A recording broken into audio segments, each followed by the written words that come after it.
Mr. Ambassador, there were reports that that Europeans were preparing to fight Americans because Trump, the president, was talking about invading Greenland. Yeah.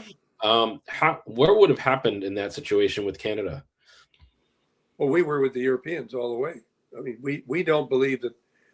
I mean, our interests are clear. I mean, if we say, well, you can take Greenland, it's sort of like knowing, well, that's just the ice cream at the beginning of the meal. I mean, that's not. That's basically not I mean, to analogy. That's like we're next on the menu. I mean, forget that. No. I mean, I don't know anybody who's on board with the president on Greenland except for him. Yeah. And who knows what he'll do. But it would have been the end of NATO, because basically for a NATO ally to basically invade or take over another member of NATO is completely wrong. I will say, though, the one thing that Trump has done, the president has managed to unite Europe and unite right. NATO in a very profound way. And he's kept, he's been saying for years, we want you to defend yourselves more effectively. And so that's exactly what's going to happen.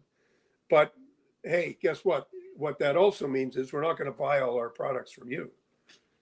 I mean, we are going to diversify where we get our security of various kinds. We'll get some equipment from the U.S. We'll build more equipment ourselves, and we'll get some equipment which we'll commission in cooperation with the Europeans. I mean, that's the way it's going to be. And so basically, if the U.S. had invaded, Canada would have been on the side of Europe. Yes. Okay. And that would have been a very, I think for Americans, I think that would have been very jarring to see the U.S. obviously just invading Greenland, which is absurd, but then fighting Canadians too. The idea of going to war against Canada, I imagine you've seen Wag the Dog. Some of the idea that the Americans would invade Canada is not something that was ever taken seriously. But under this president, who knows? Well, I don't think this is where I draw the line. I mean, I don't believe that these kind of fantasies that the the president has with Greenland I don't think they're thought through. I mean, any more than the Iran thing was thought through. Yeah. But Bibi convinced him to do it. I mean, Bibi's been talking about invading Iran, the need to invade Iran, for the better part of 25 years. And so every other president, and frankly, many others to whom the Prime Minister of Israel has talked about this, have said, no, that's not going to happen. And this is the first time that we've had a president say, yeah, this is a good time to do it. Let's go. Let's do it. Mm-hmm. And now you tell me how security has improved in that part of the world. It has not improved in the slightest. And not only has the security not improved, it's going to cost constant flows of cash in order to buy your way out of it. And I think that's how bad it is at the moment.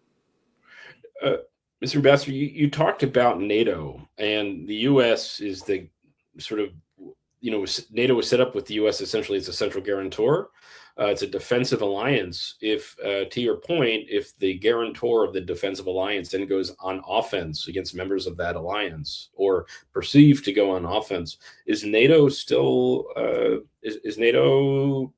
something that Europeans, traditional U.S. friends and allies can depend on, like in the Baltics, Poland?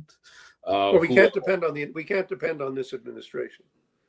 We can't depend on Trump. And not only that, Trump has sent J.D. Vance into ideological battle with Europeans, saying we're going to be supporting all those political parties that are against the current governments, whether it's the ADF in Germany or the nationalist movement in France, or the descendants of Mussolini in Italy.